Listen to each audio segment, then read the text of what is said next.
Hoje eu estou aqui com a internacionalista Amanda Marini para falar de Iraque. O que a gente vai ter hoje nesse vídeo, Amanda? Olá, pessoal. Oi, Pedro. Então, nesse vídeo de hoje, a gente vai conversar um pouco sobre a estrutura do Oriente Médio, principalmente do Iraque. Às vezes a gente fala, é muita confusão, é difícil de entender, é um barril de pólvora. A gente vai falar da estrutura histórica, de como que chegou nesse momento, da questão de como os estados ali foram formados, dos vários golpes de estado, das guerras e, claro, da variável principal quando a gente fala da região, que é o petróleo. Então, esses conflitos que tem hoje não vieram do nada, eles vieram da história desses países, da intervenção das potências estrangeiras. É um pouco disso que a gente vai ver aqui hoje. Então, eu estou aqui hoje com a Amanda, meu nome é Pedro Cortá, e vai começar mais um Não Precisa Copiar.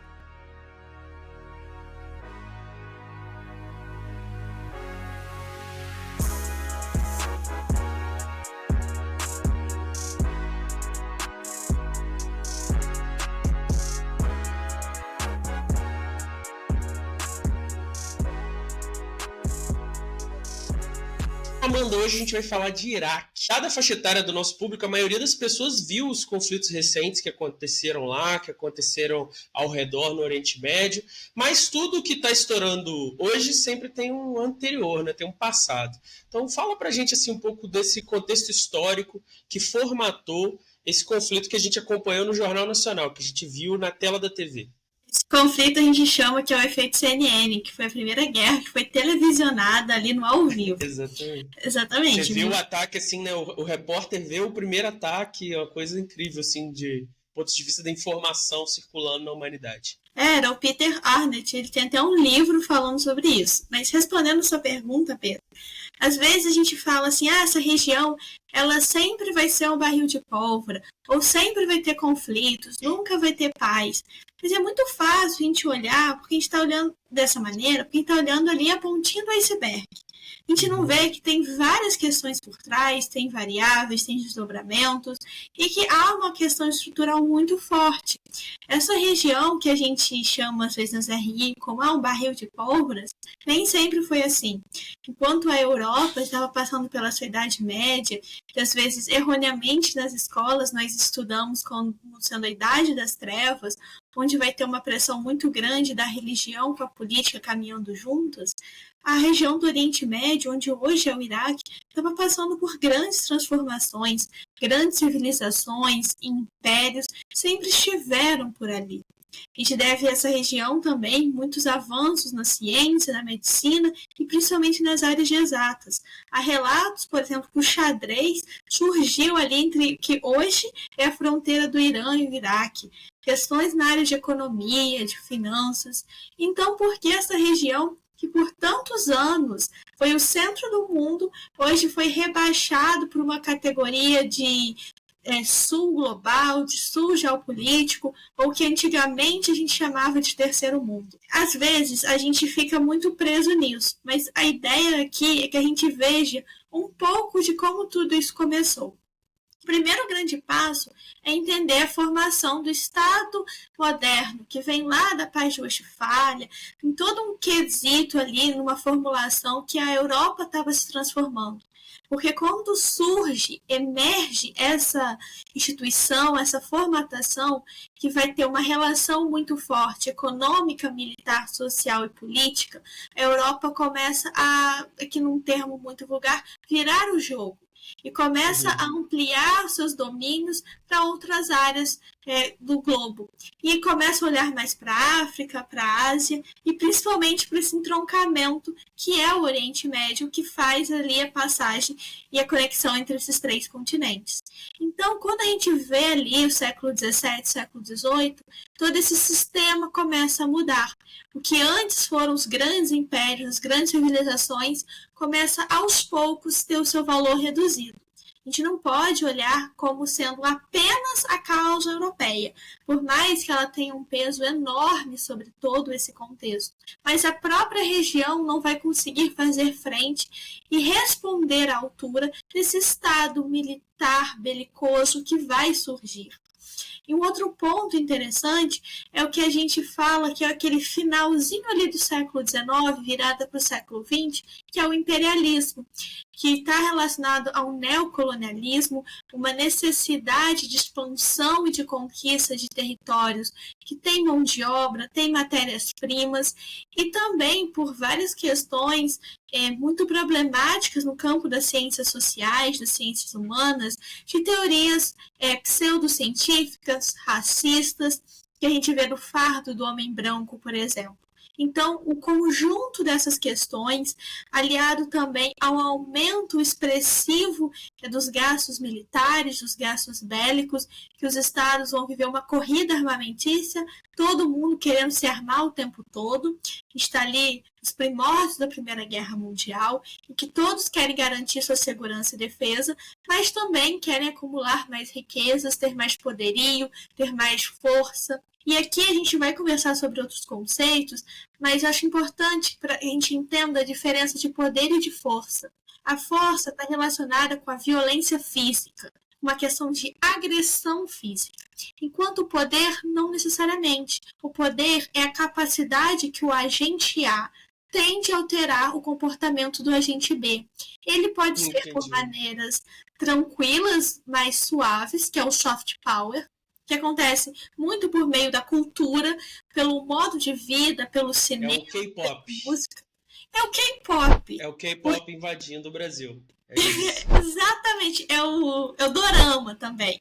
Uhum. E o hard power, que é um conceito mais relacionado com a ideia de força, que pode ser por essa via militar ou pela via econômica. Só um parênteses nessa questão do K-pop e do dorama.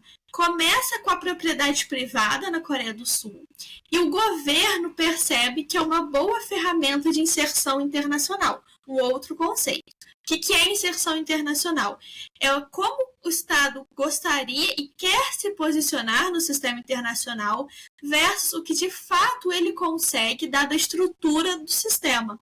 E a Coreia do Sul observa que, por meio dessa propriedade privada, desses grandes conglomerados de entretenimento, eles estão tendo uma boa resposta e ela vai clamar e pegar para si tudo isso para ser uma maneira de exportar a Coreia do Sul.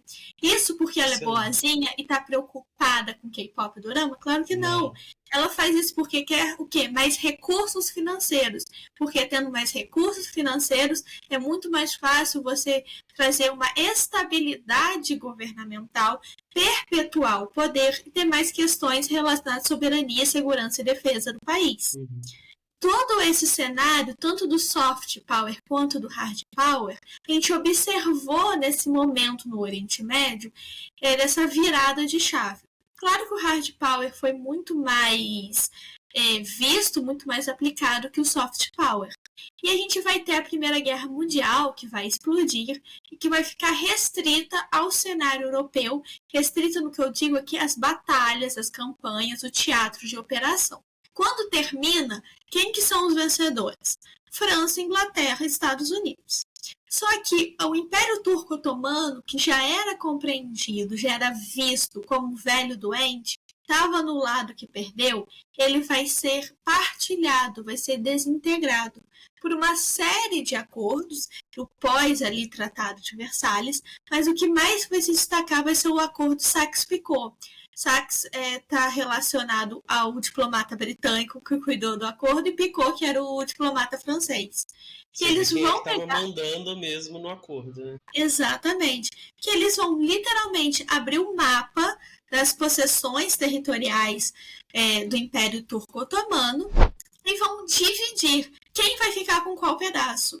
A Inglaterra vai ficar com a porção que é ali na porção do Golfo, que hoje está problemático chamar de Golfo Pérsico, que hoje é o Iraque, Kuwait, um pedaço da Arábia Saudita, enquanto que a França vai ficar com o que hoje é a Síria, o Líbano, a Palestina, a Jordânia. E vão Quando que a Inglaterra assume o mandato da Palestina? Então, o mandato da Palestina é a Declaração de Balfour de 1917, que vai fazer uma divisão ali do que é o território da Palestina. Mas ao longo da história, a Inglaterra vai ter uma preponderância maior do que a França. Vai falar assim, França, você está com muita terra, deixa que eu cuido disso. E ela fez algo semelhante com a porção norte do Iraque, que é onde o Estado Islâmico se consagrou bastante, que hoje uma das principais cidades é Kirkuk, que era da França e a Inglaterra pega para si. Então, todo esse cenário... Só uma parte, Amanda. Então, Sim. A gente vê aqui isso que você falou da história dos impérios também, porque quando o Império Turco-Otomano vai ser considerado o homem doente, isso aí já são séculos do império que se expandiu.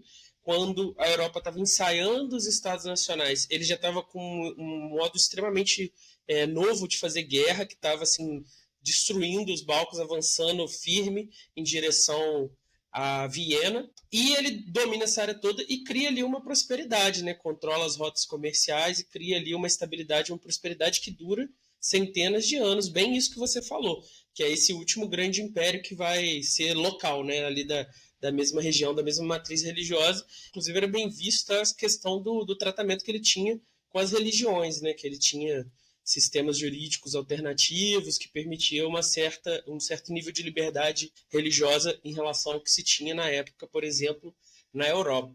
E isso está sendo desmontado justamente nesse processo de neocolonialismo, imperialismo e desfazendo ali a Primeira Guerra Mundial. É isso. Exatamente. E só um parênteses na sua fala, muito boa essa colocação, que hoje a região dos Balcãs ainda tem um pouco desse legado do Império Turco-Otomano, da religião, da divisão, da jurisprudência. Ficou muito forte isso no direito até hoje. Uhum. E então a gente vê, Pedro, todo esse pós-Primeira Guerra, como foi totalmente desmanchado o que antes existia. E tem um livro que é de um historiador, o livro chama Paz e Guerra no Oriente Médio, que ele é David Franklin, que ele vai falar que o que eles fizeram, para além do que foi imperialismo e foi neocolonialismo, foi de uma brutalidade muito grande. Por quê? Por mais que ao longo da história vários impérios tenham passado ali, principalmente no Iraque, nunca teve um que falou assim, eu vou governar vocês como vocês sendo iguais. Sempre respeitaram as diferenças, porque o norte era curdo, o centro era sunita, com um pouco mais com quê comercial, de intelectuais, e o sul era agropecuário, xiita. Então, ao longo dos milênios, dos séculos de impérios, os impérios reconheciam essas diferenças e cuidavam disso na hora da gestão. Aí vem o mandato britânico e vai falar assim, não, é todo mundo junto. A gente vai criar um estado artificial, que é o Iraque, que não existia, era a Mesopotâmia, com as suas divisões, e a gente vai colocar uma monarquia imposta, que vai ser o terceiro filho de um sheik que existia nos confins da Arábia Saudita. Ele vai inventar uma monarquia, que é o Hashemita, que existe até hoje, essa dinastia, e que governa a Jordânia, para assumir aquele país que ele criou. Então, assim, é de uma brutalidade muito grande, no quesito cultural, social, de populações que não tinham, assim, uma proximidade. Eles estavam no território, mas tinham governos diferentes, tinham respostas diferentes. Então, acho que esse é o primeiro ponto para a gente entender como a gente chega até aqui. Porque em novembro vai ter as eleições parlamentares no Iraque. E está tendo uma violência sectária muito grande dos xiitas e sunitas. Mas aí, às vezes, a gente vê nas análises assim, por causa da divisão religiosa. Vai além da divisão religiosa. Começa nesse processo de pós-Primeira Guerra Mundial, em que o imperialismo, o neocolonialismo não reconhecem as diferenças existentes. Isso tudo vai fazer e vai promover elementos cruciais para a gente entender as guerras que vão por vir em toda aquela região. A gente pode dizer que essa mistura, sem reconhecer essas diferenças, é que causa esses outros conflitos em outras partes do mundo também? Claro, porque os Estados Unidos, eles fizeram um erro muito semelhante. Eles invadiram em 2003 sem estudar quem era a sociedade iraquiana, sem entender a cultura, sem entender que existe uma questão do uso da violência, de entender como que funciona todo o regimento da instituição, governo, Estado. Tem uma frase do Sun Tzu que eu gosto muito de usar, que ele fala sobre vencer uma batalha. Se você conhece você e seu oponente, você vai ganhar todas. Mas se você conhece apenas você, vai ser 50%. Mas se você não conhece você nem o seu oponente, você vai perder todas. E nesse momento, eles não estavam reconhecendo o seu oponente, muito menos eles, porque eles entraram para o campo de batalha com um perfil que não era o adequado para lutar. Eles foram com uma maneira de hard power que a população vai se levantar contra eles. Eles foram muito bélicos em todo o processo, toda a tomada do território, toda a constituição. Não é à toa que a gente fala que o Oriente Médio é formado por fronteiras artificiais. E aqui, longe aqui de estar defendendo, mas isso era uma das bandeiras do Estado Islâmico. Que falava, vamos acabar com essas fronteiras que foram impostas por esse Ocidente. Vamos retomar a ideia de grande califado que existia na época de Maomé. Não é uma questão de defender, né? É uma questão que isso vira bandeiras para um grupo desse como Estado Islâmico. Assim, vamos aqui, olha só, vocês estão aí presos, sem representação nesse Estado X, vamos aí mudar isso. Vamos trazer vocês para o nosso lado aqui, vamos tomar o poder, vamos pegar essa área para a gente. Realmente se torna uma bandeira, né? Exato.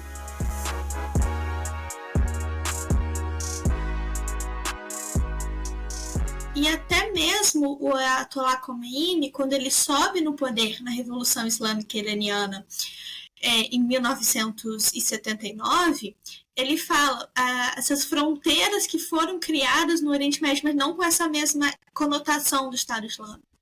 E a gente vê que essa criação de fronteiras, de não reconhecimento da população, da cultura, vai ser tão pesado na constituição do Oriente Médio, principalmente no Iraque, que um exemplo clássico é a Conferência de San Remo de 1921 e também a Conferência do Cairo do mesmo ano, que a Inglaterra fez para debater o futuro do Iraque sem chamar nenhum iraquiano. Caraca, sem chamar nenhum representante de nenhum grupo, só eles fizeram. Só, e dentro dessa reunião estava o Lawrence da Arábia, que é um personagem muito polêmico na história, Sim. E também a Gertrude Bell, que é uma grande arqueóloga, ela que criou o Museu de Bagdá. Muitos artefatos ela mandou para a Inglaterra, estão nos museus da Inglaterra, e esse museu foi totalmente saqueado em 2003, após a invasão dos Estados Unidos. Então, só para vocês terem uma noção, gente, isso aqui é uma vibe meio Portugal, fazer uma assembleia para decidir o futuro do Brasil sem nenhum representante brasileiro, só que pior ainda, né, que Portugal ainda participou da fundação do Estado brasileiro ali no colonialismo. A Inglaterra só tomou o território e ainda queria decidir isso. Exatamente. E todos esses problemas, todos esses tópicos, fronteiras, questão de cultura, são tópicos que quando a gente vê hoje o conflito atual, por exemplo, ou quaisquer questões de instabilidade regional, são temas que voltam. Porque olha como é muito mais sério do que a pontinha do iceberg. Olha como já está enraizado. E um outro aspecto dentro disso, que a Inglaterra faz tudo isso no Iraque, a França faz no que é a Síria, e a gente vê que é o mesmo tratamento, é a mesma ferramenta, a mesma conduta. Mas no caso específico do Iraque, a Inglaterra ainda vai colocar essa monarquia no poder e que vai ficar até 1932 no sentido de colônia.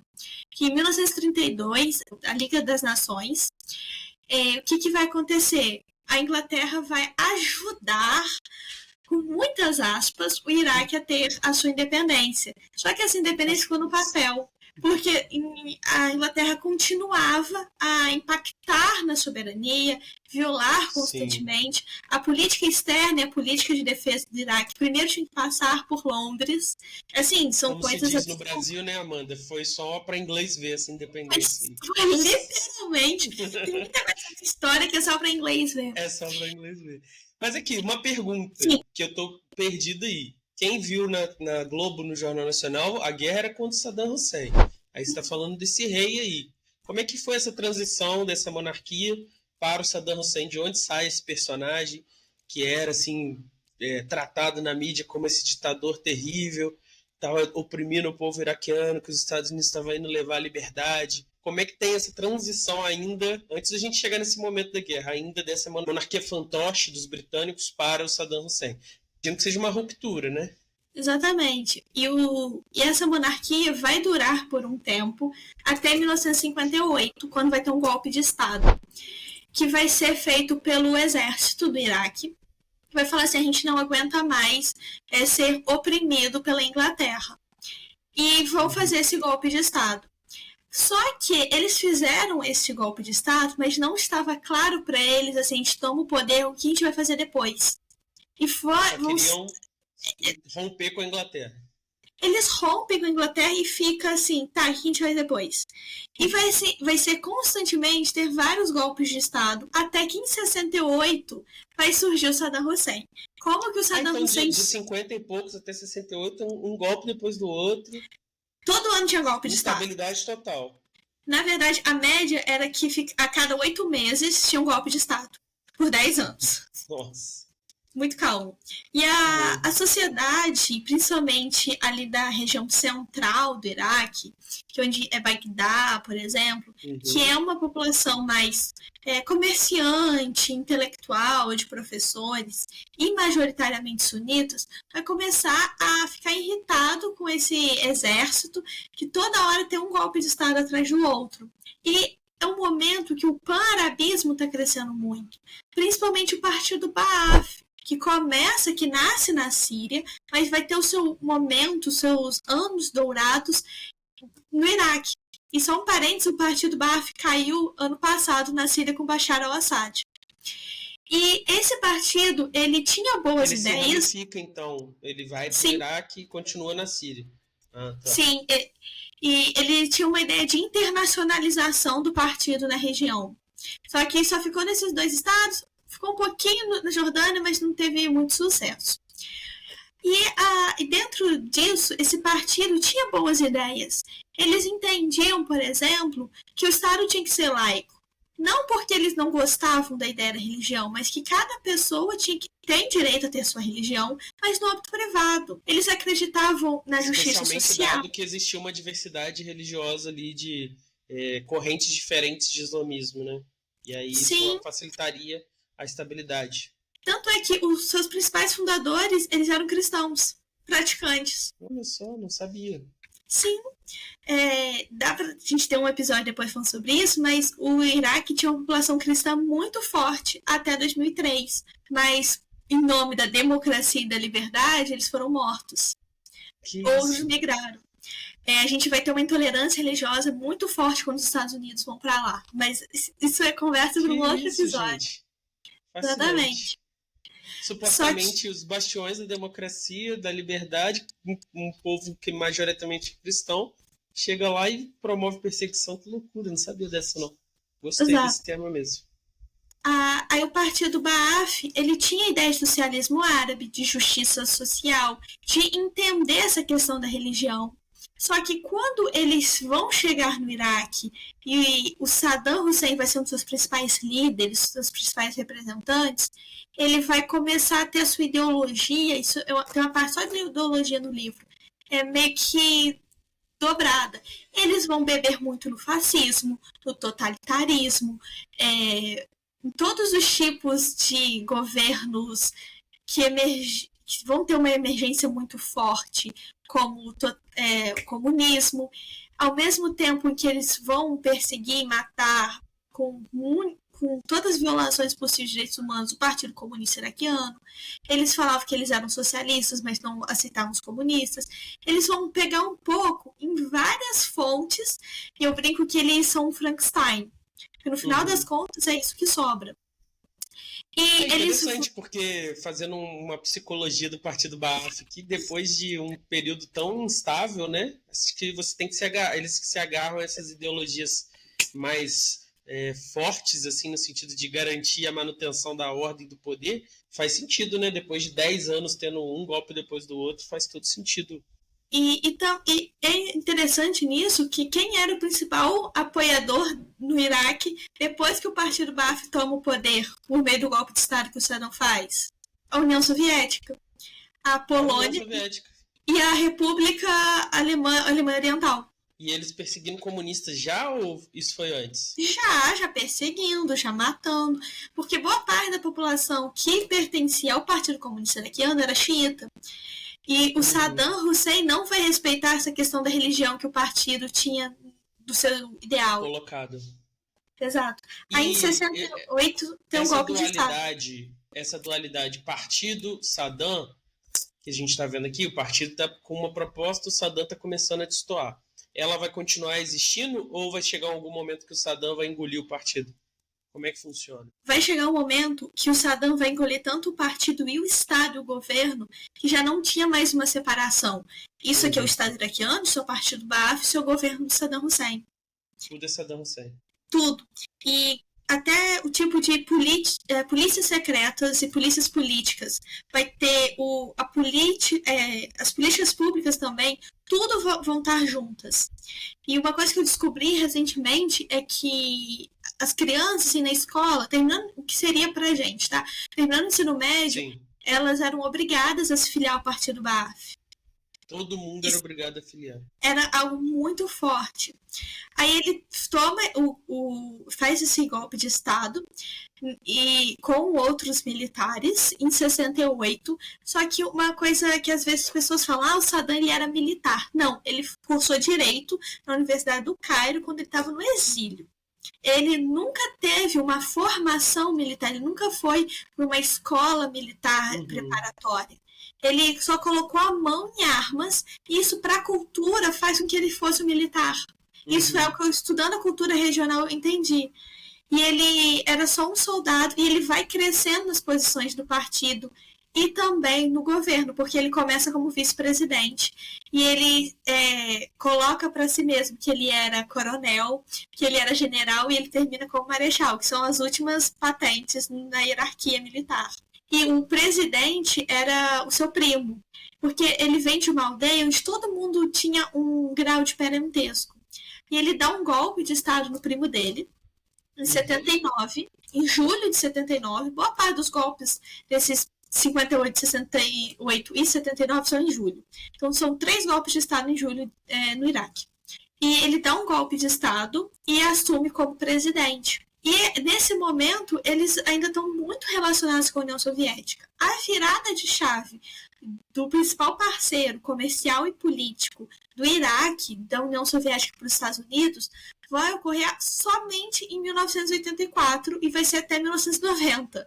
São 6 anos muito curtos, mas que aconteceram muitas coisas na história. E ele assume em julho de 79, já naquela onda tentando acalmar os ânimos para o que foi a Revolução Islâmica Iraniana, que estava na sua fronteira, que foi a única revolução que a gente viu no século XX que tirou um Estado laico e colocou uma teocracia. E ele temia muito... E uma teocracia xiita, que você falou mais cedo que ele tinha um problema de perseguir os xiitas internos, então ele já tinha uma antipatia com esse outro braço do Islã. Sim, tanto é que foi comprovado que ele fez genocídio com a população xiita, uma verdadeira limpeza étnica. Como na fronteira tinham pessoas iraquianas, mas com origem persa, ele mandava deportar. Assim, são casos muito pesados que a gente tem na literatura especializada do que o governo do Saddam fez com toda a população xiita. Tanto até mesmo bombardear mesquitas, quando estava tendo as orações de sexta-feira. Porque ele era sunita, não praticante, mas é tudo a questão do poder, de se perpetuar ali no governo, de fazer o que ele quer. Ele não estava pensando no Iraque, estava pensando nele. O Partido Ba'ath ficar ali por muitos anos governando. E ele temia a expansão da Revolução Iraniana por vários motivos. O primeiro era que ela tinha esse caráter de expansionismo mesmo, e 60% da população iraquiana era xiita. Então ele imaginava assim, eu tenho um quantitativo que tem a capacidade de me derrubar, porque é uma minoria assim, 40% sunitas. Se eles forem chamados à ação, a gente tem um problema porque a maioria da população é xiita. Exato. E é uma maioria que já estava sem paciência com ele por tudo que ele fazia. Desde violação dos direitos sociais, alguns tipos de... você não pode ter acesso a determinadas políticas públicas, de, às vezes, de discriminação mesmo aberta da população. E também uma coisa assim de bastidores, que ele tinha um problema muito sério no nível pessoal com o Ayatollah Khomeini. O Ayatollah, ele viveu por muitos anos no Iraque, numa cidade chamada Najaf, que é uma cidade muito importante para o xiismo. E na época, o Saddam era vice-presidente e o Shah Reza Pahlavi pediu para o Saddam expulsar o Ayatollah Khomeini. E ele não apenas expulsou, mas com todo tipo de represálias que a gente pode imaginar, além do fato de já ter matado outros ayatollahs. O Ayatollah é um título, principalmente do xiismo, em solo iraquiano. E isso gerou um problema de rivalidade no campo pessoal, que a gente vê como que se espalha para a política. E também questões de problema fronteiriço que que os dois estados tinham, esse medo da expansão muito grande. E quando a gente olha para o mapa, a gente observa que quem é o país que realmente faz fronteira com o Irã era o Iraque. E havia um medo do mundo árabe muito grande dessa expansão, porque o xiismo é minoria. Ele só é grande no Irã, no Iraque um pouco, no Bahrein e um pedaço no Líbano. Então existia um medo de expansão e muitos países começaram a injetar dinheiro para o Saddam conter nas suas fronteiras aquela expansão, que essa expansão não poderia acontecer. E essa guerra começou dia 22 de setembro de 1980 e vai durar até 88. E é ali que é a virada de chave para a questão dos Estados Unidos, porque os Estados Unidos estavam com as relações diplomáticas rompidas com o Iraque desde 67. E aí, para conter essa reviravolta no Irã, os Estados Unidos entra agora com o soft power do dinheiro, injetando grana. Exatamente. Só que aí é que começa toda a questão para a gente chegar em 2025 e ver aquela região naquele caos hoje. Por quê? Tem uma frase do Saddam Hussein num livro que eu descobri, é um livro assim, muito raro, chamado O Lobby da Morte, que o Saddam Hussein fala: essa guerra existe e não acabou até agora porque é interessante para os Estados Unidos, porque enfraquece a região, ainda era uma ideia geopolítica diferente de hoje, e os Estados Unidos ficam cada vez mais localizados ali.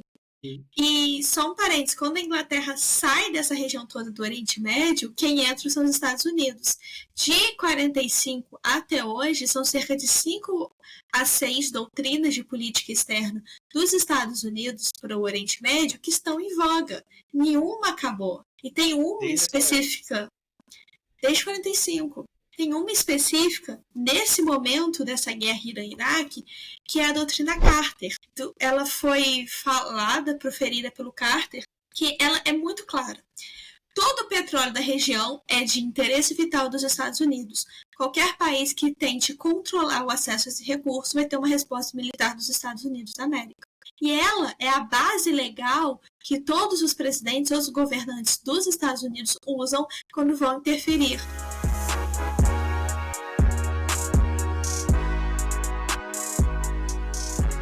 E aí, curtiram esse vídeo? Eu me amarrei nessa entrevista e se você está faminto por conteúdo, é só dar uma olhada que essa entrevista está completa já na sua versão podcast. É só procurar no nosso canal que você vai encontrar a versão completa. Se você gosta de vídeo, gosta de assistir, você é só esperar que vão sair mais 2 ou 3 vídeos com o restante da entrevista. Não se esqueça de seguir o canal, tô vendo aí que você esqueceu de seguir a gente, então não vai ser avisado quando sair o segundo bloco, o terceiro e o quarto bloco da entrevista. Curte para chegar em mais pessoas e compartilha para aquele seu amigo, sua amiga que gosta de política internacional, que gosta de diplomacia, que gosta dos temas das relações exteriores. Eu sou o Rodrigo R. de Carvalho e esse aqui é o Não Precisa Copiar. Nos vemos no próximo vídeo.